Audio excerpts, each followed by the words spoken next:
As I stand here, men, women, and children are huddled in basements across Ukraine seeking protection. Soldiers and citizens alike have taken up arms to defend their land and families. The sorrow we feel for their suffering and admiration for their bravery is only matched by the gratitude we feel for the security in which we live. And what underpins that security is the strength of our economy. It gives us the ability to fund the armed forces we need to maintain our liberty, the resources we need to support our allies, the power to impose sanctions which cause severe economic costs, and the flexibility to support businesses and individuals through crises as they emerge. But, Mr. Speaker, we should be in no doubt. Behind Putin's invasion is a dangerous calculation that democracies are divided, politically weak and economically insecure, incapable of making tough long-term decisions to strengthen our economies. Mr. Speaker, this calculation is mistaken. What the authoritarian mind perceives as division, we know are the passionate disagreements at the heart of our living, breathing democracy. What they see as chaos, we know is the freedom to be dynamic and innovative. And what they call the inherent weakness of open societies and free economies, we know is the source of our strength. We will confront this challenge to our values, not just in the arms and resources we send to Ukraine, but in strengthening our economy here at home. So when I talk about security, yes, I mean responding to the war in Ukraine, but I also mean the security of a faster growing economy, the security of more resilient public finances, and security for working families as we help with the cost of living. Mr. Speaker, today's statement builds a stronger, more secure economy for the United Kingdom. We have a moral responsibility to use our economic strength to support Ukraine and working with international partners to impose severe costs on Putin's regime. We are supplying military aid to help Ukraine defend its borders, providing around £400 million in economic and humanitarian aid, as well as up to $500 million in multilateral financial guarantees, and launching the new Homes for Ukraine scheme to make sure those forced to flee have a route to safety here in the UK. And we are imposing sanctions of unprecedented scale and scope.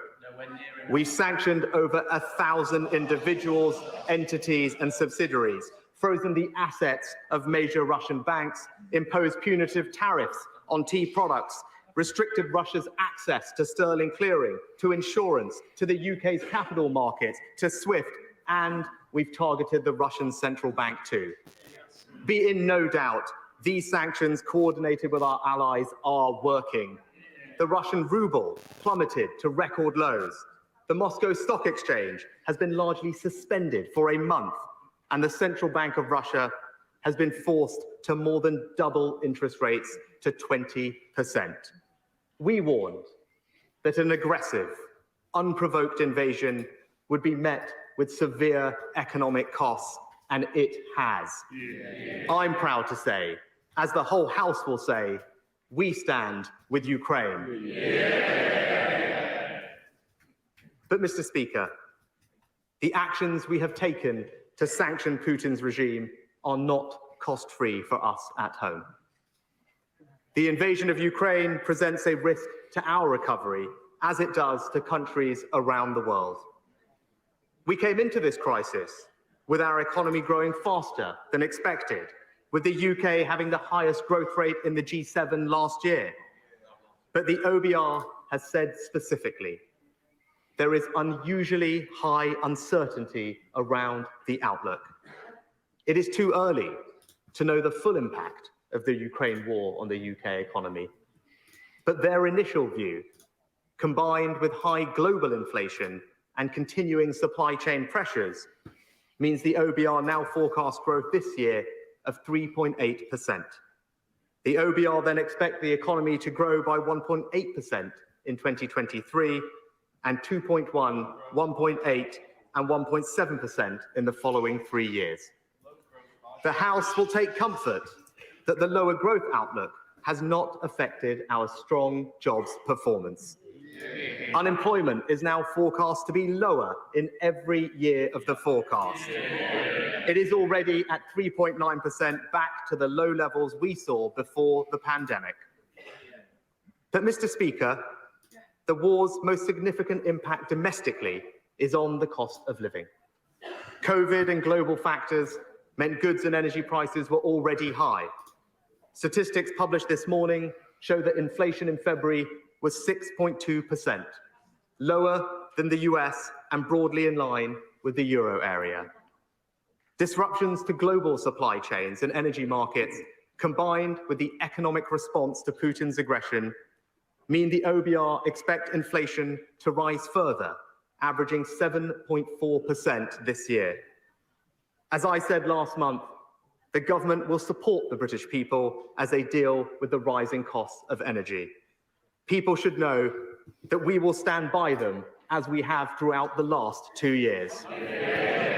That's why we've announced a £9 billion plan to help around 28 million households pay around half the April increase in the energy price cap. And people should be reassured that the energy price cap will protect their energy bills between now and the autumn. But I want to help people now, so I'm announcing 3 immediate measures. First, I'm going to help motorists. Today, I can announce, for only the second time in 20 years, fuel duty will be cut. Yeah. Not by 1, not even by 2, but by 5 pence per litre. Yeah. The biggest cut to all fuel duty rates ever. And while some have called for the cut to last until August, I have decided it will be in place until March next year, a full 12 months. Together with the freeze, it's a tax cut this year for hard-working families and businesses worth over £5 billion. And it will take effect from 6 p.m. tonight. Yeah. Second, as energy costs rise, we know that energy efficiency will make a big difference to bills. But if homeowners want to install energy-saving materials, at the moment, only some items qualify for a 5% VAT relief. And there are complex rules about who is eligible. The relief used to be more generous, but from 2019, the European Court of Justice required us to restrict its eligibility. But thanks to Brexit, we're no longer constrained by EU law. So I can announce for the next 5 years, homeowners having materials like solar panels, heat pumps, or insulation installed will no longer pay 5% VAT, they will pay 0. Yeah. We will also reverse the EU's decision to take wind and water turbines out of scope and zero rate them as well. Yeah. And we will abolish all the red tape imposed on us by the EU. Yeah. A family having a solar panel set installed will see tax savings worth £1,000 and savings on their energy bill of over £300 per year. And Mr. Speaker, this policy highlights the deficiencies in the Northern Ireland Protocol, because we won't immediately be able to apply it to Northern Ireland. But we will be raising it with the Commission as a matter of urgency. And I want to reassure members from Northern Ireland that the Executive will receive a Barnett share of the value of the relief until it can be introduced UK-wide. And the Prime Minister will bring forward further measures to reinforce our long-term energy security in the coming weeks. And finally, I want to do more to help our most vulnerable households with rising costs. They need targeted support. So I am doubling the Household Support Fund to £1 billion with £500 million of new funding. Local authorities, Mr. Speaker, are best placed to help those in need in their local areas, and they will receive this funding from April. Mr. Speaker, we can only afford to provide this extra support because of our stronger economy and the tough but responsible decisions we've taken to rebuild our fiscal resilience. Today's forecasts confirm, even after the measures I'm announcing today, we are meeting all our fiscal rules. Underlying debt is expected to fall steadily from 83.5% of GDP in 2022-23 to 79.8% in 26-27. Borrowing as a percentage of GDP is 5.4% this year, 3.9% next year, then 1.9, 1.3, 1.2, and 1.1% in the following years. At a time when the OBR have said that our fiscal headroom could be wiped out by relatively small changes to the economic outlook, it is right that the central fiscal judgment I am making today is to meet our fiscal rules with a margin of safety. The OBR have not accounted for the full impacts of the war in Ukraine, and we should be prepared for the economy and public finances to worsen potentially significantly. And the cost of borrowing is continuing to rise. In the next financial year, we are forecast to spend £83 billion on debt interest, the highest on record, and almost 4 times the amount we spent last year. That's why, Mr. Speaker, we have already taken difficult decisions with the public finances, and that's why we will continue to weigh carefully calls for additional public spending. More borrowing is not cost or risk-free. I said it last autumn, and I say it again today. Borrowing down, debt down. Only the Conservatives can be trusted with taxpayers' money.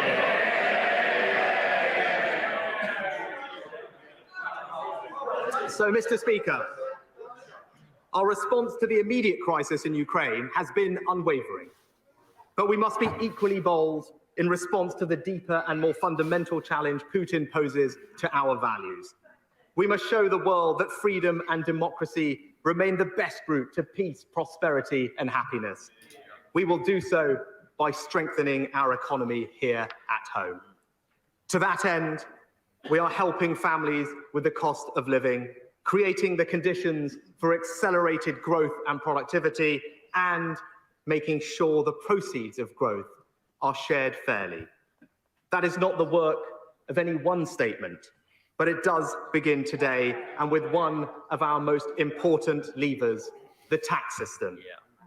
I told the House last autumn my overarching ambition was to reduce taxes by the end of this Parliament.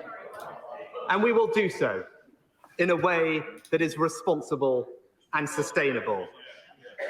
Today, I am publishing a tax plan.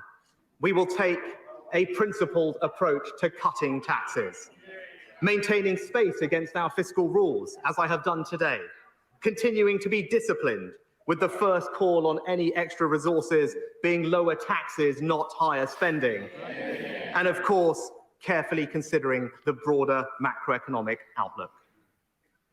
With those principles in mind, our new tax plan will build a stronger economy by reducing and reforming taxes over this Parliament in 3 ways. First, we will help families with the cost of living. Second, we will create the conditions for higher growth. And third, we will share the proceeds of growth fairly, ensuring people are left with more of their own money. Let me take each in turn. Mr. Speaker, there is now a dedicated funding source for the country's top priority, the NHS and social care, providing funding over the long term as demand grows, with every penny going straight to health and care. If it goes, then so does the funding, and that funding is needed now, especially as my right honourable friend, the Health Secretary's plans to reform healthcare will ensure every pound of taxpayers' money is well spent. When I said the Conservatives were the party of public services, the party of the NHS. I didn't just mean when it was easy, it is a total commitment. So it is right that the health and care levy stays, but a long-term funding solution for the NHS and social care is not incompatible with reducing taxes on working families. Over the last decade, it has been a Conservative mission to promote tax cuts for working people and simplify the system. That's why Conservative-led governments raised the income tax personal allowance from £6,500 in 2010 to the new level of £12,570. But the equivalent thresholds in national insurance, which define how much people can earn NICS-free, are still around £3,000 less. Now, the Prime Minister pledged in the 2019 election we would increase those thresholds. We made a big step towards that goal in my first budget in 2020, increasing the national insurance threshold to £9,500. Today, we take the next step. Our current plan is to increase the NICS threshold this year by £300. But I'm not going to do that, Mr. Speaker. I'm going to increase it by the full £3,000. Delivering our promise to fully equalise the NICS and income tax thresholds, and not incrementally over many years, but in one go this year. From this July, people will be able to earn £12,570 a year without paying a single penny of income tax or national insurance. That is a £6 billion personal tax cut for 30 million people across the United Kingdom. A tax cut for employees worth over £330 a year, the largest increase in a basic rate threshold ever, and the largest single personal tax cut in a decade. The Institute for Fiscal Studies has called it the best way to help low and middle earners through the tax system. It creates what the Centre for Policy Studies has called a universal working income. It is a tax cut that rewards work. And Mr. Speaker, around 70% of all workers will have their taxes cut by more than the amount they'll pay through the new levy. Once again showing it is this Conservative government delivering for hard-working families and helping with the cost of living. So, Mr. Speaker, the first part of our tax plan for a stronger economy is to support families with the cost of living. But as I set out in last month's May's lecture, to lift our growth and productivity, we need the private sector to train more, invest more, and innovate more. People, capital, ideas. That's how we'll create a new culture of enterprise, the second part of our tax plan. The plan sets out tax-cutting options on business investment and innovation, with final decisions to be announced in the autumn budget. But these are significant and complex questions, so we will work with businesses over the summer to get the answers right. Let me explain to the House the direction of travel. First, people. We lag international peers in adult technical skills. Just 18% of 25 to 64-year-olds hold vocational qualifications, a third lower than the OECD average. And UK employers spend just half the European average on training their employees. So we will consider whether the current tax system, including the operation of the apprenticeship levy, is doing enough to incentivise businesses to invest in the right kinds of training. Second, ideas. Over the last 50 years, innovation drove around half the UK's productivity growth. But since the financial crisis, the rate of increase has slowed more than in other countries, and our lower rate of innovation explains almost all our productivity gap with the United States. Right now, we know that the amount businesses spend on R&D as a percentage of GDP is less than half the OECD average. And that is despite us spending more on tax reliefs than almost every other country. Something is not working. So we'll reform R&D tax credits so that they're effective and better value for money. We'll expand the generosity of the reliefs to include data, cloud computing, and pure maths. And we'll consider in the autumn whether to make the R&D expenditure credit more generous. Third, capital. Weak private sector investment is a long-standing cause of our productivity gap internationally. Capital investment by UK businesses is considerably lower than the OECD average of 14%. And it accounts for fully half our productivity gap with France and Germany. Once the super deduction ends next year, our overall tax treatment for capital investment will be far less generous than other advanced economies. We're going to fix that. In the autumn budget, we will cut the tax rates on business investment. And I look forward to discussing the best ways to do that with businesses. People, capital, ideas. 3 priorities for business tax cuts this autumn.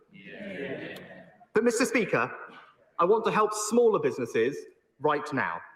So let me remind the House of our plan. Our business rates discount will take effect in April for retail, hospitality, and leisure businesses. They will get a 50% discount on their business rates bill up to £110,000.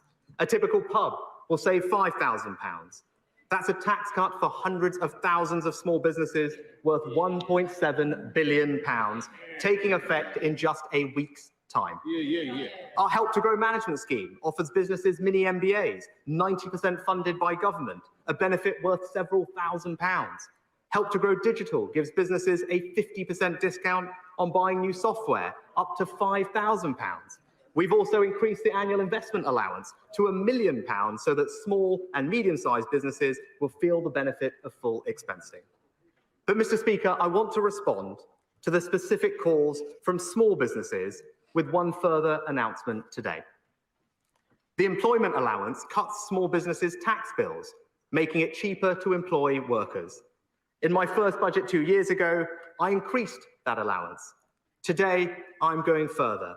From April, the employment allowance will increase to £5,000. That's a new tax cut worth up to £1,000 for 500,000 small businesses starting in just 2 weeks' time.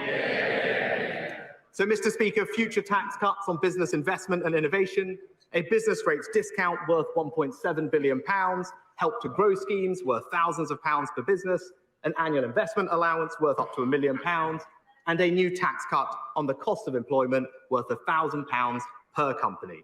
Once again, Mr. Speaker, it is this Conservative government delivering for British business.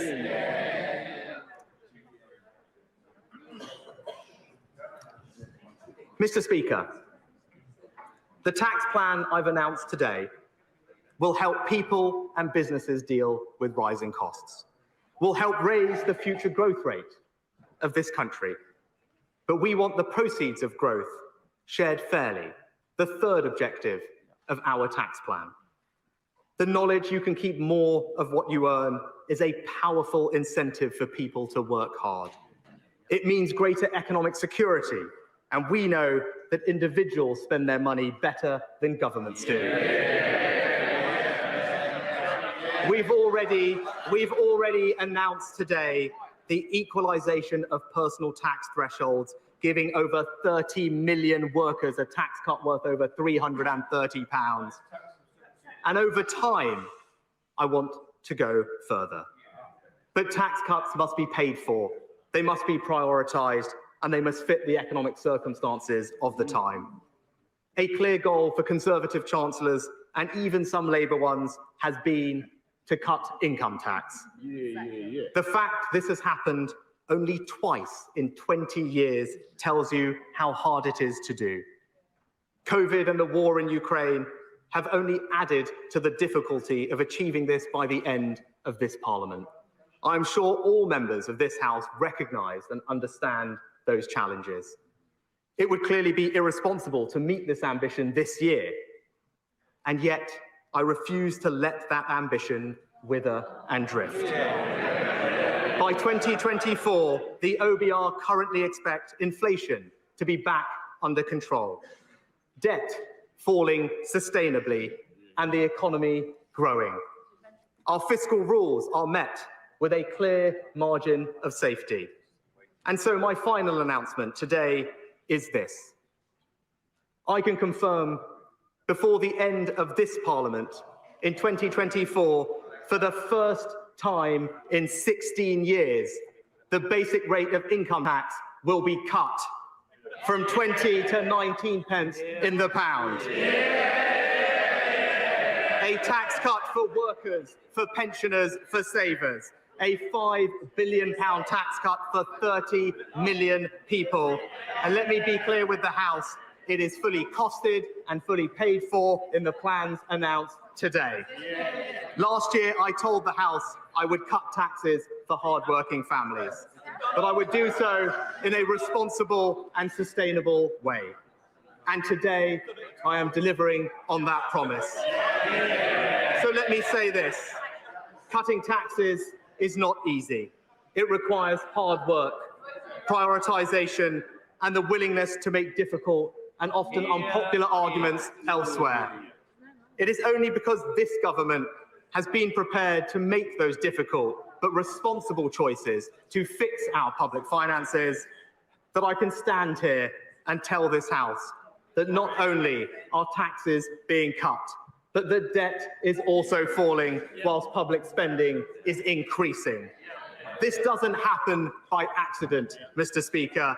We can deliver for the British people today and into the future because unlike the party opposite, we have a plan. A plan that reforms and improves public services, a plan to grow our economy, a plan to level up across the United Kingdom, a plan that helps families with the cost of living, and yes, a tax plan that cuts taxes on working families by over £330, cuts taxes on fuel by 5 pence a litre, cuts taxes on business, and yes, for the first time in a long time, cuts income tax. Mr. Speaker, let me end by simply saying this. My tax plan delivers the biggest net cut to personal taxes in over a quarter of a century, and I commend it to this House.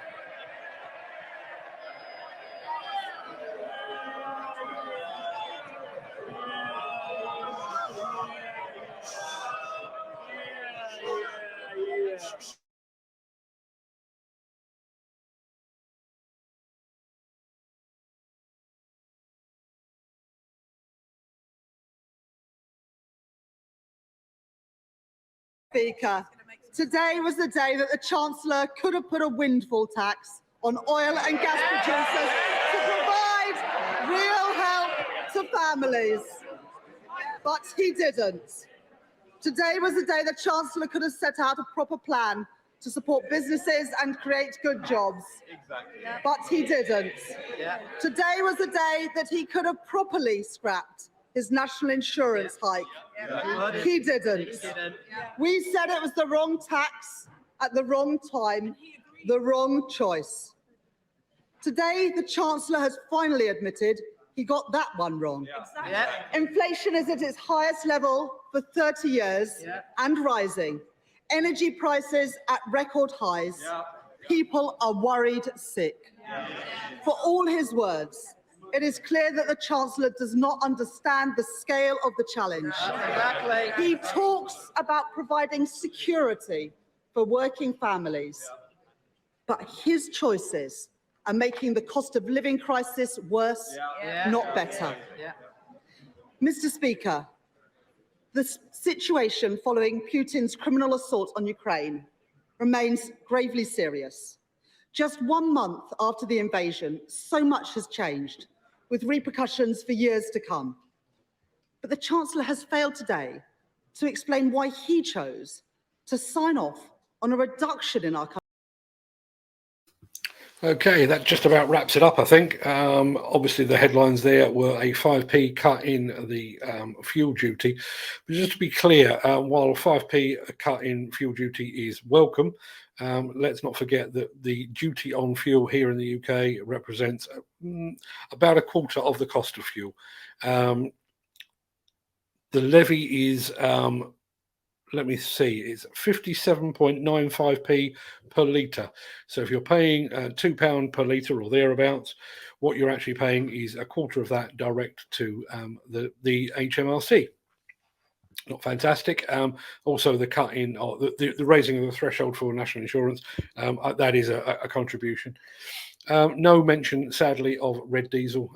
No mention of that whatsoever, and it was probably asking too much. I do feel like the industry did too little, too late to see that off. And this was, in many ways, I think this was our last hope of a reprieve on the subsidy removal, which is now, let me think, it is now 8 days away.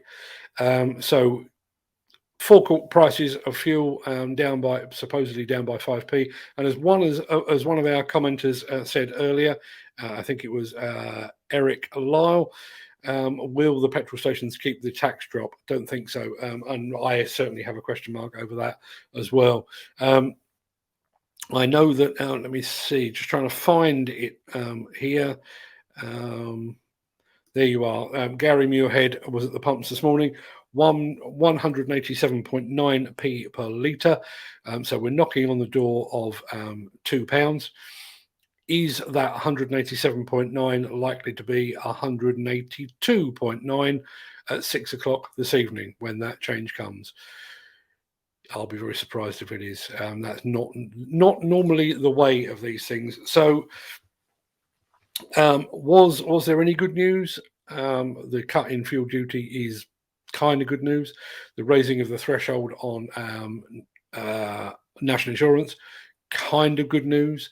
The removal of VAT on things, energy saving materials, including solar panels, that's good, I guess, for the wider construction industry and also for private individuals that have been holding off on converting their homes to greater fuel efficiency or energy efficiency and switching over to that. So that's marginally good news.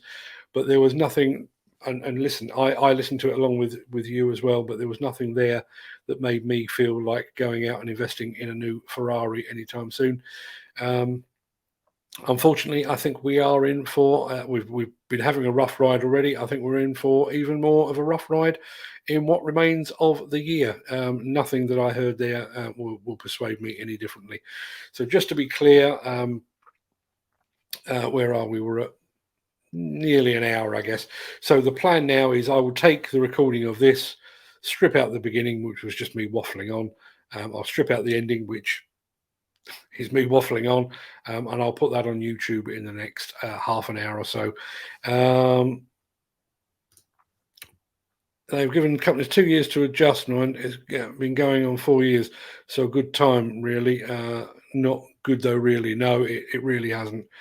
Now, as I say, there was nothing contained within that made me feel warm and fuzzy about the economic outlook. Nothing that made me feel warm and fuzzy towards Rishi Sunak. Not that I was feeling particularly warm and fuzzy towards him in the first place. But we are, I guess, the upshot of all of that is it is going to be a tough time, but we are all in the same boat. And unfortunately, as the expression goes, you know, a rising tide raises all the boats. Well, a sinking tide lowers them all the same. Maybe this will be a time when people will actually make a big leap. Yes, absolutely. Ken was talking about red diesel. Back on that comment there. Maybe this is the time. Maybe what we've just heard from Rishi Sunak is what will prompt people to invest more in, well, from a user's point of view, perhaps invest more in electric machines.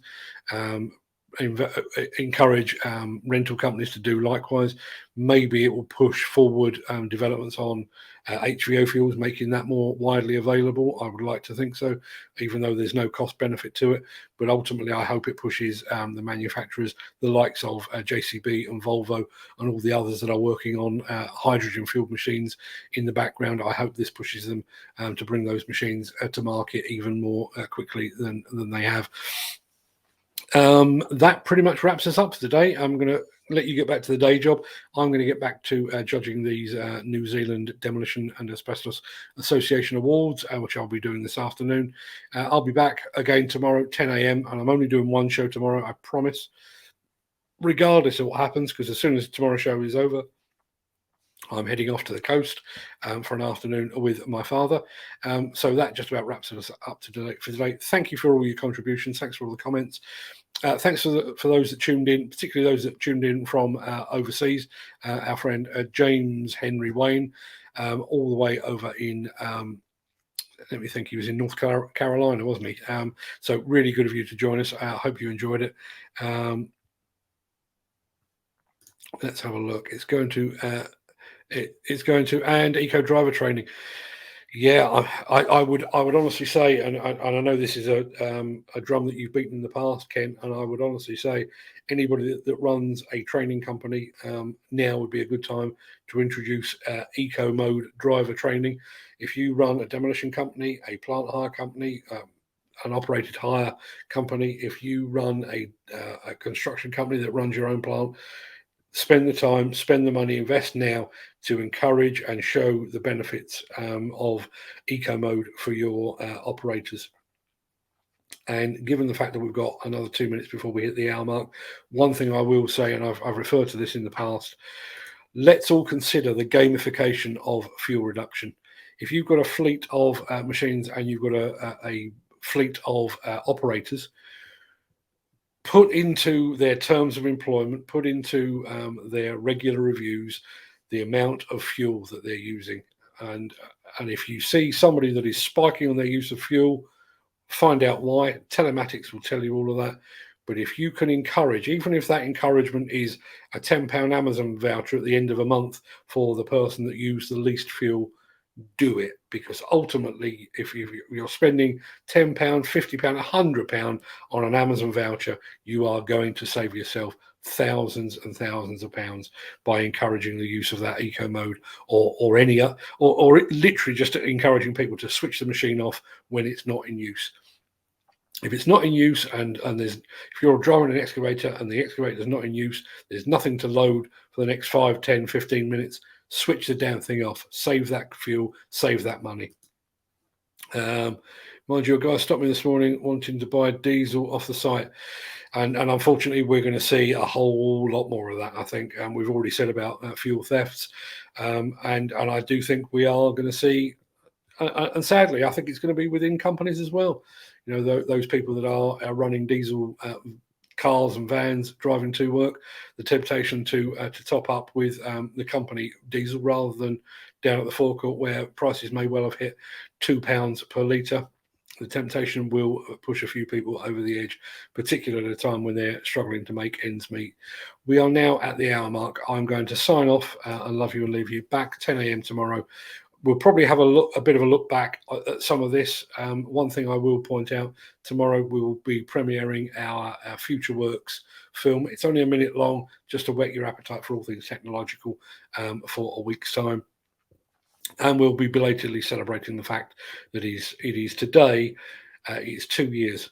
2 years to the day since the lockdown started here in the UK, and 2 years to the day since I first hit the go live button on the show that preceded this show. So I've been doing this for 2 whole years now. Wish I'd known that earlier, but the date completely passed me by. But we will be mentioning that tomorrow. That's it. The hour's up. Have a great day, everyone, despite all that Rishi Sunak just said. And don't forget, we are all in this together. I'll see you again on tomorrow. Have a great one.